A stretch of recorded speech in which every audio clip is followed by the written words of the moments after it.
یہ کتنی عجیب بات ہے، اور وعید بھی آپ نے سن لی کہ اللہ تبارک و تعالیٰ اور فرشتوں کی اس شخص پر لعنت ہے کہ جو اپنی طرف سے مسئلہ بنا دے جبکہ وہ شریعت نے بیان نہیں کیا۔ تو ڈرنا چاہیے، اور ہر چیز کا جو ہے وہ ایک معیار ہے، اس کی شرائط ہیں، اس کے فرائض ہیں، واجبات ہیں، شریعت نے اصول بیان کیے ہیں، اس کے بعد ہی وہ کام ہوتا ہے۔ اب جیسے اعتکاف ہے، اعتکاف کس طرح کرنا ہے، اس کی باؤنڈری کیا ہے، کس انداز میں ہوگا۔ ایس ایم ایس بھی آیا مفتی صاحب کہ اگر کسی اسلامی بہن کا اعتکاف ٹوٹ جائے تو اب کیا کرے، رمضان کی بات اس کی قضا کرے گی، ابھی کرے، کیا کرے، یہ بھی لوگوں کو پتہ نہیں ہے۔ جس کا اعتکاف ٹوٹ گیا اس کے اوپر قضا لازم ہے، وہ رمضان میں بھی قضا کر سکتا ہے، غیر رمضان میں بھی قضا کر سکتا ہے، لیکن رمضان میں قضا کرنا بہت آسان ہے کیونکہ اس اعتکاف کے لیے روزہ بھی شرط ہے، اور رمضان میں بندے نے پہلے سے روزہ رکھا ہی ہوا ہوتا ہے، اب صرف اس کو اس مخصوص ایریے میں بیٹھنا ہوتا ہے جہاں پہ شریعت نے بیٹھنے کا حکم دیا۔ تو اب اگر کسی اسلامی بہن کا اعتکاف ٹوٹ گیا تو ابھی الحمدللہ رمضان باقی ہے، روزہ ویسے ہی رکھ رہے ہیں، تو مسجد بیت میں غروب آفتاب سے پہلے مسجد بیت میں بیٹھ جائیں اور اگلے دن کے غروب آفتاب تک روزے کی حالت میں وہاں پہ اپنا وقت گزاریں، تو یہ ان کے اس ٹوٹے ہوئے اعتکاف کی قضا ہو جائے گی۔ سبحان اللہ۔ جی مزید کالس لیں گے ہم۔ میرا بزنس ہے اپنا، میرے پاس اتنی مالیت جمع پونجی جتنی ہے بزنس میں ہے، اور بزنس اچھا ہے ماشاءاللہ، اور اس میں میرے پاس کیش پیسے اور نہیں ہے، کیا اس کے اوپر زکوٰۃ فرض ہے، کیا ہے، میرا سوال یہ ہے۔ جی بزنس بڑا اچھا ہے، بڑی برکت ہے، لیکن ہاتھ میں پیسے نہیں ہے تو زکوٰۃ ہوگی؟ زکوٰۃ کا جو دار و مدار ہے وہ ملکیت کے اوپر ہے، کہ ملکیت میں اگر اتنا مال ہے کہ جس ملکیت کے مال کے ہونے پر شریعت کسی شخص کو غنی قرار دیتی ہے، تو اتنا مال ہونے کی صورت میں، نصاب جتنا مال ہونے کی صورت میں وہ شخص غنی قرار پائے گا۔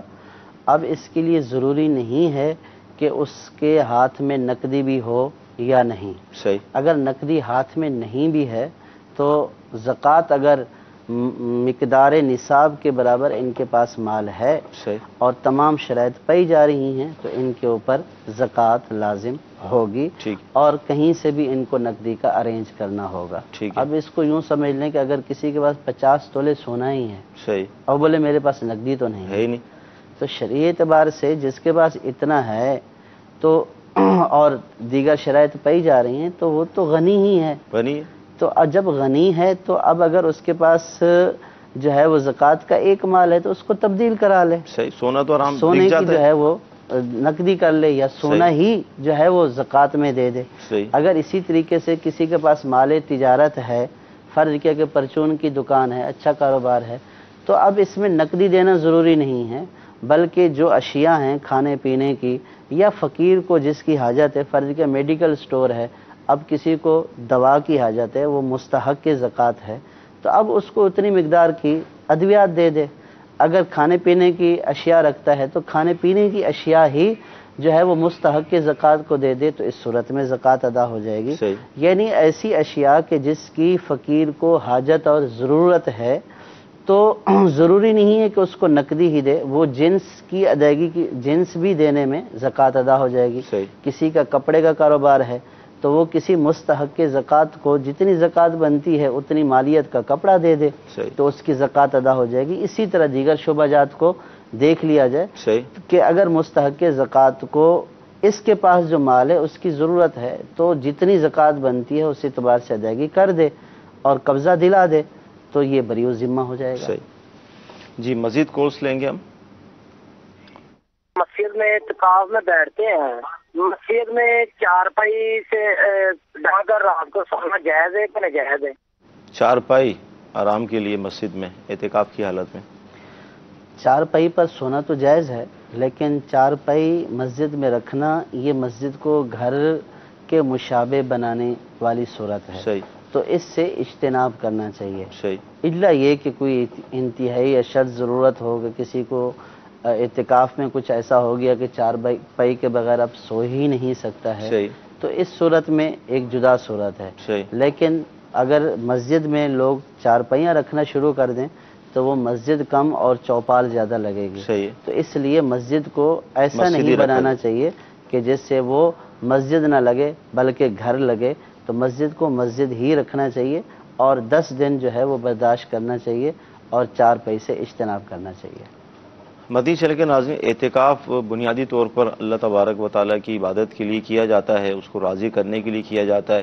اب جو گھروں کے اندر سہولتیں تھیں، بیڈ پر سوتے تھے، چرپائی پر سوتے تھے، اے سی بھی چلتا تھا، تو اب یہ چاہیں کہ ساری سہولتیں ہمیں مسجد میں بھی مل جائیں، پھر ہم اعتکاف مطلب ہمارا ہو، تو ظاہر ہے پھر وہ روحانیت اور جو تقوی پرہیزگاری مقصود ہے وہ کیسے حاصل ہوگا؟ تو لہذا اگر مسجد میں مشقت محسوس ہوتی ہے، کوئی تکلیف محسوس ہوتی ہے، تو اس پہ صبر کیا جائے اور بالکل اچھے انداز میں اعتکاف کو پورا کرنے کی کوشش کی جائے۔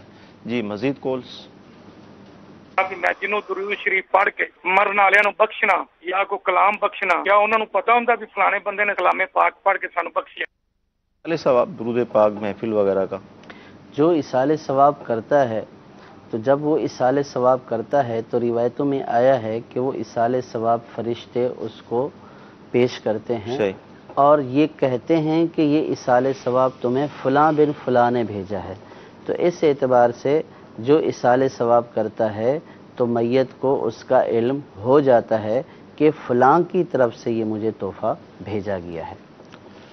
یہ اسلامی بہن پوچھ رہی ہیں کہ اگر غسل فرض ہو اور آدھا دن گزر جائے تو کیا اس سے روزے پہ کوئی اثر پڑتا ہے؟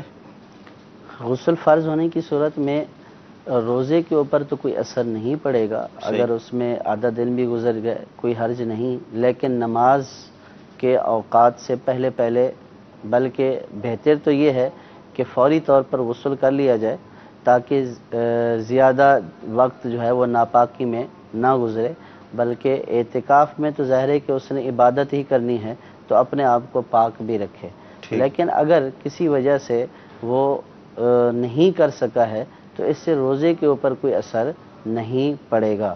ہاں اگر کوئی اتنی دیر ناپاک رہتا ہے کہ اس کی نمازیں قضا ہو جاتی ہیں تو پھر اس صورت میں گناہگار ہوگا۔ جی مزید کالس لیں گے ہم۔ صاحب کی بارگاہ میں یہ سوال عرض ہے کہ امام صاحب جو ہے فرض نماز میں جو امامت کرا رہا ہے، اگر 3 سجدے کرا دے تو کیا یہ جو نماز ہے سجدہ سہو سے پورا ہو جاتا ہے یا پھر نماز لوٹانی چاہیے؟ جی اگر 3 سجدے ہو جائیں، اگر امام نے نماز میں 3 سجدے کر لیے ہیں اور آخر میں سجدہ سہو کر لیا ہے تو اس صورت میں نماز ہو جائے گی، اور یہ 3 سجدے اس صورت میں سجدہ سہو بھی اس صورت میں کام آئے گا کہ جب کہ یہ تیسرا سجدہ اس نے بھول کر کیا ہو، تو اب واجب کا ترک ہوا ہے، تو اس صورت میں اگر سجدہ سہو کر لیا ہے تو اس نماز کو دوبارہ پڑھنے کی ضرورت نہیں ہے، یہ نماز ہو چکی ہے۔ ٹھیک ہے جی مزید کالس؟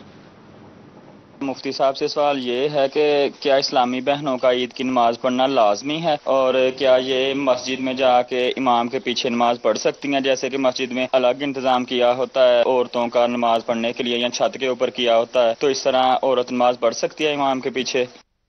جی اسلامی بہنوں کا عید کی نماز پڑھنا عورتوں کے لیے کسی بھی جماعت کی حاضری لازم نہیں ہے، ٹھیک ہے، بلکہ عورتوں کا جماعت کے لیے مسجد میں آنا جائز ہی نہیں ہے، تو اس لیے اور شریعت نے عورتوں کے اوپر جماعت، جمعہ اور عیدین کی حاضری واجب نہیں رکھی ہے، تو عورتوں کے اوپر نہ عید کی نماز واجب ہے اور نہ ہی جمعہ کی نماز جو ہے واجب ہے، بلکہ عورتیں جمعہ کی بجائے اپنے گھر میں ظہر کی نماز ادا کریں گی، اور عید کی نماز بھی عورتوں پر واجب نہیں ہے۔ صحیح، اور عورتوں کا اس مقصد کے لیے اگرچہ کہ انتظام ہو، اگرچہ بوڑھی عورت ہو یا جوان عورت ہو، دونوں کے لیے مسجد کی جماعت کی حاضری شریعت نے واجب نہیں رکھی ہے، تو ان کا آنا بھی جائز نہیں ہے۔ ٹھیک، نماز عید کے حوالے سے پورا طریقہ موجود ہے، نماز عید کا طریقہ نماز کے احکام رسالے کے اندر بھی ہے، کتاب میں بھی ہے،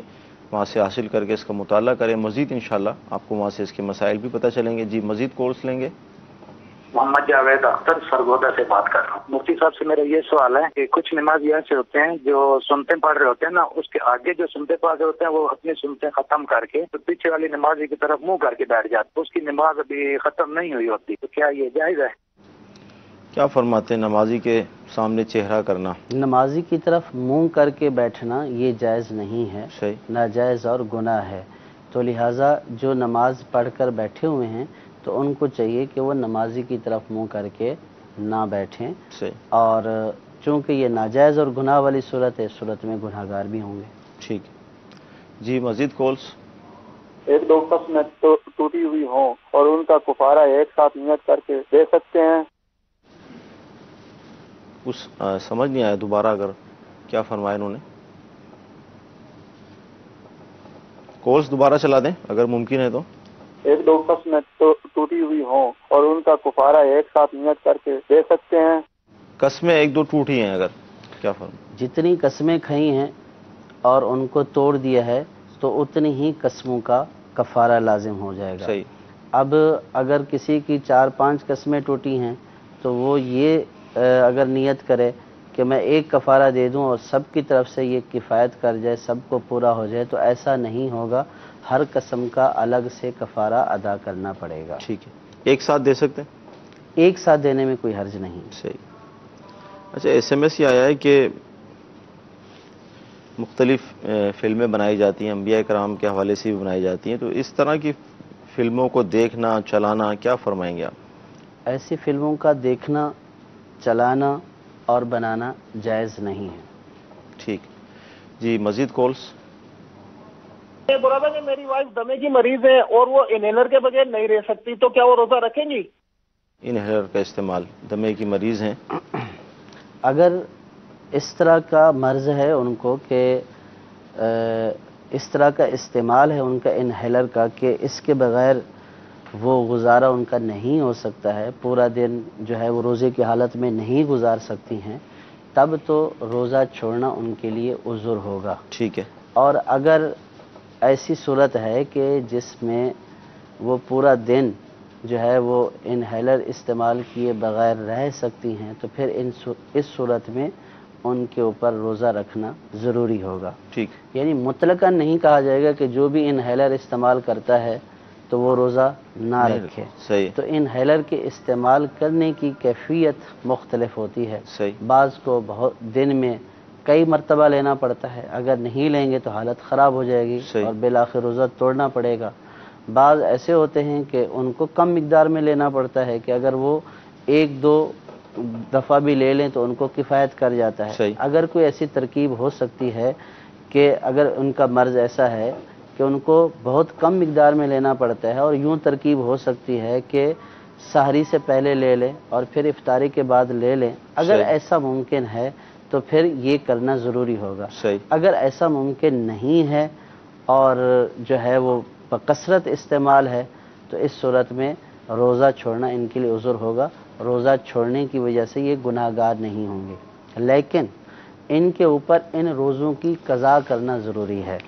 یعنی یا تو پھر یہ ہے کہ جیسے سردی کے ایام آتے ہیں، بہت چھوٹے دن ہوتے ہیں، اگر یہ ان چھوٹے دنوں میں ان کی طبیعت اگر سال میں کسی وقت بھی صحیح ہو جاتی یا کوئی ایسا وقت آ جاتا ہے سال میں کہ جس میں ان کو دن بھر میں استعمال کرنے کی حاجت نہیں رہتی، تو اب پھر ان کے اوپر جو ہے وہ ان روزوں کی قضا کرنا اس اعتبار سے ضروری ہوگا، اور روزے چھوڑے ہیں بہر صورت ان کے اوپر قضا تو رہے گی، تو جب یہ صحیح ہو جائیں تو اس صورت میں یہ اپنے روزوں کی قضا کر لیں، روزے معاف نہیں ہیں۔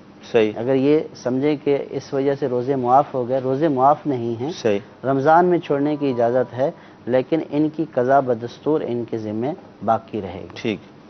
اچھا، یہ ارشاد فرمائیں کہ زکوٰۃ کتنی دینی چاہیے اور زکوٰۃ اور فطرہ کیا مسجد میں دے سکتے ہیں؟ زکوٰۃ تو حسب مال، جتنا مال ہے قابل زکوٰۃ، اس کی جتنی زکوٰۃ بنتی ہے اس کی پوری زکوٰۃ دینی چاہیے۔ ٹھیک۔ تو اب جس کا جتنا مال ہوگا وہ اتنی زکوٰۃ جو ہے وہ ادا کرے گا۔ ٹھیک ہے۔ دوسرا سوال یہ کہ مسجد کو دی جا سکتی ہے، تو مسجد میں براہ راست تو زکوٰۃ استعمال نہیں ہو سکتی، اور اگر کوئی براہ راست مسجد میں استعمال کرے گا تو اس کی زکوٰۃ ادا نہیں ہوگی۔ ہاں، اگر کوئی ایسی جگہ ہے، مسجد کو اتنی سخت ضرورت ہے کہ عوامی عطیات سے جو ہے وہ مسجد کی تکمیل نہیں ہو رہی ہے اور لوگوں کو مسجد کی ضرورت بھی ہے، جگہ خریدنی ہے، یا مسجد جو ہے وہ ابھی تعمیر اس کی مکمل نہیں ہو رہی ہے، عوامی عطیات اتنے نہیں ہیں، تو اب زکوٰۃ یوں دی جا سکتی ہے کہ کسی مستحق زکوٰۃ کو زکوٰۃ دے دی جائے، ٹھیک ہے، اور مستحق زکوٰۃ کا جب قبضہ ہو جائے گا تو ان کی زکوٰۃ ادا ہو جائے گی۔ صحیح، اب وہ اپنی طرف سے مسجد کو ڈونیشن دے دے، صحیح، اس صورت میں ان کی زکوٰۃ یوں ادا ہوئی کہ مستحق کے پاس پہنچ گئی، اور انہوں نے جو مسجد کو ڈونیشن دیا تو وہ اتنی رقم مسجد میں صدقہ کرنے کے ثواب کے حقدار ہوں گے، صحیح، اور چونکہ یہ اس ثواب کے محرک بنے ہیں صحیح، تو اس لیے اللہ تبارک و تعالیٰ کی رحمت سے ان کو بھی ثواب ملے گا۔ ٹھیک ہے۔ اچھا حضور یہ ارشاد فرمائے کہ جیسے روزہ جو ہے وہ آدمی وضو کر رہا ہے، دوران وضو اس کو روزہ یاد نہیں تھا، پانی کچھ الگ سے اتر گیا تو ہم یہی کہتے ہیں کہ روزہ نہیں ٹوٹا کیونکہ اس کو یاد ہی نہیں ہے، تو کیا اعتکاف میں بھی صورت ہے کہ آدمی جیسے گھر مسجد بیت سے کوئی اسلامی بہن یا اسلامی بھائی مسجد میں خارج مسجد چلے گئے بھولے سے اور فوراً آ گئے یاد آتے ہی، تو اعتکاف پہ کوئی اثر پڑے گا اس سے؟ اعتکاف کو روزے والی اس صورت کے اوپر قیاس نہیں کرنا چاہیے۔ اچھا، اعتکاف میں کوئی جان بوجھ کر مسجد کی حدود سے باہر نکل گیا یا بھول کر، صحیح، بلکہ فقہاء نے یہاں فرمایا کہ اگر کوئی سوتے میں بھی نکل گیا تو اس صورت میں اس کا اعتکاف ٹوٹ جائے گا۔ ٹھیک ہے جی، مزید کالس؟ حضور سعودی عرب سے اشتیاق احمد بول رہے ہیں۔ آپ سے یہ معلوم کرنا ہے کہ ابھی ہم نے ایک زمین خریدی ہے جس کی قیمت ہے 9 لاکھ روپے، تو کیا اس کا بھی زکوٰۃ نکالنا پڑے گا؟ جی، زمین خریدی ہے، اس کی زکوٰۃ ہوگی؟ زمین کی خریداری میں اس بات کو دیکھا جائے گا کہ یہ زمین اگر انویسٹ پرپز کے لیے خریدی ہے، تجارتی مقاصد کے لیے، یوں کہ اس کو بیچ کر اس سے نفع حاصل کریں گے، تو اس صورت میں تو یہ مال تجارت ہے، اور اگر سال مکمل ہونے سے پہلے یعنی زکوٰۃ کا سال مکمل ہونے سے پہلے یہ زمین بھی ان کی ملکیت میں آ گئی ہے، تو چونکہ یہ بھی تجارتی مال ہے تو اس کی جو کرنٹ ویلیو ہوگی اس کے مطابق اس زمین کے اوپر بھی زکوٰۃ بنے گی۔ ٹھیک ہے، اگر زمین جو ہے وہ رہائش کے مقصد کے لیے خریدی ہے، جیسے پلاٹ خریدا ہے کہ اس کے اوپر جو ہے وہ اپنا گھر بنائیں گے، رہائش اختیار کریں گے، تو چونکہ یہ تجارتی مقاصد کے لیے نہیں ہے اس لیے اس کے اوپر زکوٰۃ نہیں ہوگی۔ ٹھیک ہے۔ اچھا اگر کوئی 3 دن کا اعتکاف کرنا چاہے تو کیا 3 دن کا اعتکاف ہوتا ہے؟ اعتکاف کی جو ہے وہ 3 قسمیں ہیں، ایک واجب اعتکاف ہے اور ایک سنت مؤکدہ اعتکاف ہے۔ ٹھیک ہے، واجب اعتکاف وہ ہوتا ہے کہ جس کی نظر مانی ہو، صحیح، سنت مؤکدہ یہ رمضان کے آخری عشرے کا اعتکاف ہے۔ ٹھیک ہے، اس کے علاوہ جو اعتکاف ہے، جو تیسری قسم ہے، وہ ان کے علاوہ جو اعتکاف ہے، ٹھیک ہے، نہ یعنی کہ واجب ہے نہ سنت مؤکدہ ہے، بلکہ یہ اعتکاف مستحب ہے، ٹھیک ہے، اس کو نفلی اعتکاف بھی کہتے ہیں۔ تو اس صورت میں اگر کوئی شخص جو ہے وہ رمضان کے آخری عشرے میں 2 دن 3 دن بلکہ اگر 10 منٹ کے لیے بھی 5 منٹ کے لیے بھی مسجد میں جاتا ہے اور اعتکاف کی نیت کر لیتا ہے تو اس کا اتنے وقت کا جو ہے وہ اعتکاف ہو جائے گا۔ ٹھیک تو ہے، نفلی اعتکاف میں دنوں کی ایام کی کوئی لمٹ نہیں ہے، جب مسجد میں چلا گیا اعتکاف کی نیت سے تو یہ معتکف ہو گیا، جب تک مسجد میں بیٹھا رہے گا یہ اعتکاف میں رہے گا، جب مسجد سے واپس باہر آ گیا تو اس کا وہ والا اعتکاف مکمل ہو گیا جتنے وقت کے لیے بیٹھا تھا۔ اب اگر دوبارہ بیٹھنا چاہے تو دوبارہ مسجد میں جا کر اعتکاف کی نیت کر لے۔ تو یہ جو 3 دن کا 2 دن کا 10 دن سے کم کا جو اعتکاف ہوتا ہے یہ نفلی اعتکاف کہلاتا ہے، تو اس کے بیٹھنے میں بھی کوئی حرج نہیں ہے، بلکہ اللہ کے گھر میں بیٹھنے میں ثواب ہی ثواب ہے، بیٹھنے کا بھی ثواب ہے اور اعتکاف کا بھی ثواب ہے۔ صحیح۔ اچھا قسم کی بات چلی تھی تو قسم کا کفارہ پوچھ رہے ہیں کہ کفارہ کیا ہے قسم کا؟ قسم کا کفارہ یہ ہے کہ ایک غلام کو آزاد کرے، ٹھیک ہے، یا 10 مسکینوں کو جو ہے وہ کھانا کھلائے، صحیح، یا 10 کو کپڑے پہنائے، ٹھیک ہے، ان تینوں میں سے اختیار ہے۔ صحیح ہے، غلام کو آزاد کرنے والا آپشن تو اس وقت موجود نہیں ہے۔ ہے، اب 2 چیزیں رہ گئی ہیں، 10 مسکینوں کو کھانا کھلا دے صحیح، صبح شام کا، صحیح، یا پھر 10 مسکینوں کو صدقہ فطر کی مقدار کے برابر صحیح، جو ہے وہ رقم دے دے، صحیح، یعنی کہ 100 روپیہ مثلا اگر صدقہ فطر بنتا ہے تو 10 کو 100 روپیہ دے دے، صحیح، تو اس صورت میں ان کا قسم کا کفارہ ادا ہو جائے گا، یا 10 مسکینوں کو کپڑے پہنا دے، ان دونوں میں اختیار ہے۔ اگر ان دونوں میں سے کسی کی طاقت نہیں ہے تو پھر مسلسل 3 دن کے روزے رکھنے ہیں۔ ٹھیک جی، مزید کالس دیجیے۔ خبانے سے رہی ہے مردے کو یہ ہوتے ہیں جب غسل دے کے اندر رکھتی ہیں، اس کے بعد ایک تصویر پڑھتی ہیں، لا الہ الا اللہ محمد رسول اللہ خانہ کعبہ بیت اللہ اس روح نے بخشی آپ اللہ لا الہ الا اللہ۔ کیا یہ پڑھنا درست ہے؟ جا کے ویسے انہوں نے اپنی طرف سے بنایا ہوا ہے؟ سمجھ غالباً انہوں نے یہ فرمایا کہ میت کو غسل دینے کے بعد یہی ہے، اگر میں بتا دیجیے گا۔ ہاں، تسبیح پڑھ دیں۔ میت کو غسل دینے کے بعد کوئی ایسی تسبیح نہیں ہے، صحیح، اور جس طرح یہ آگے اضافہ کر رہے تھے تو ایسا بھی کوئی اضافہ نہیں ہے۔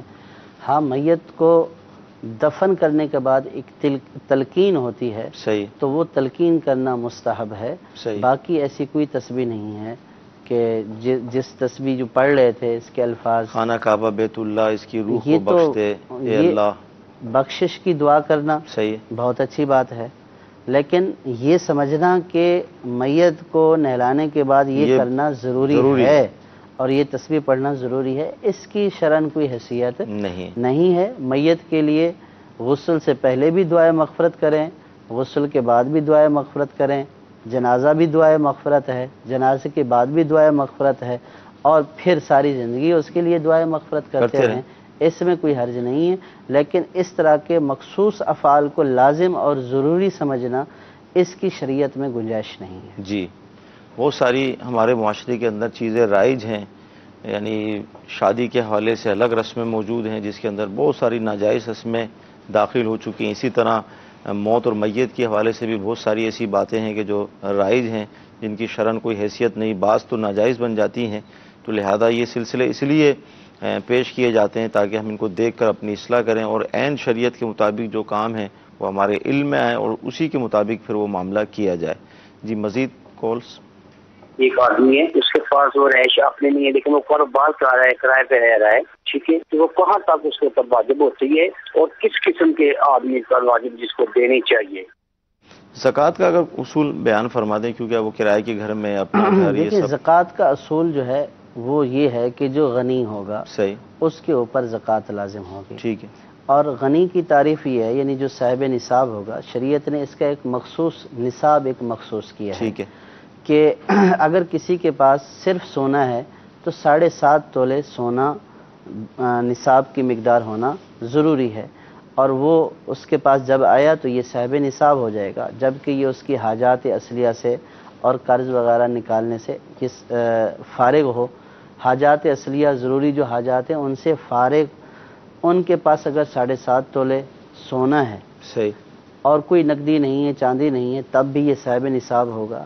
اگر کسی کے پاس 52.5 تولے چاندی ہے تو یہ بھی صاحب نصاب ہوگا، صحیح، اور اگر کسی کے پاس 52.5 تولے چاندی کی مقدار کے برابر نقدی ہے، قیمت کے برابر نقدی ہے یا مال تجارت ہے، تو اس صورت میں یہ بھی صاحب نصاب ہوگا۔ صحیح، تو اب شریعت نے زکوٰۃ کے لازم ہونے کے لیے صاحب نصاب اور سال کا پورا ہونا یہ ایک شرط رکھی ہے، صحیح، کہ جب سال صاحب نصاب ہونے کے بعد جب سال پورا ہو جائے گا تو اس کے اوپر زکوٰۃ دینا لازم ہو جائے گا۔ ٹھیک، اب وہ چاہے کرائے کے مکان میں رہ رہا ہو، اپنے مکان میں رہ رہا ہو، اس کے پاس نقدی ہو یا نہ ہو، تو اس کے اوپر زکوٰۃ لازم ہو چکی ہے۔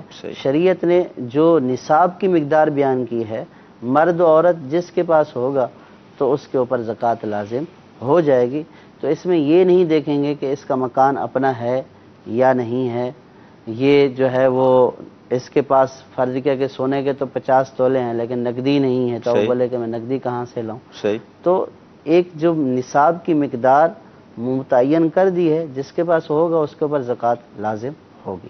اچھا، غیر سید کو تو زکوٰۃ نہیں دے سکتا، یا آپس میں سید کو دے سکتے لیکن سید جو ہے زکوٰۃ لینے کا مستحق نہیں ہے، صحیح، سیدوں کی صاف مال سے مدد کرنی چاہیے۔ صحیح، اگر کوئی سید مستحق ہے صحیح، تو اس کا یہ مطلب نہیں ہے کہ ہم زکوٰۃ ہی اس کو دے سکتے ہیں، زکوٰۃ نہیں ہے تو پھر اس کی مدد ہی نہیں کریں۔ صحیح، تو سیدوں کا مرتبہ ایک ایسا اعلیٰ مرتبہ ہے کہ زکوٰۃ چونکہ مال کا میل ہے، صحیح، تو سید اس بات کا مستحق نہیں ہے کہ اپنے مالوں کے میل اس کو دی جائے، صحیح، بلکہ سید کی صاف رقم سے، یعنی جو زکوٰۃ والی رقم نہ ہو اور جو ہے وہ جو عام رقم ہے، تو وہ اس رقم سے اس کی مدد کی جائے، زکوٰۃ کی رقم سے اس کی مدد نہ کی جائے، کہ زکوٰۃ لینا اس کے منصب کے خلاف ہے، تو سید کو زکوٰۃ نہیں دی جا سکتی۔ ٹھیک ہے۔ اچھا، اسی طرح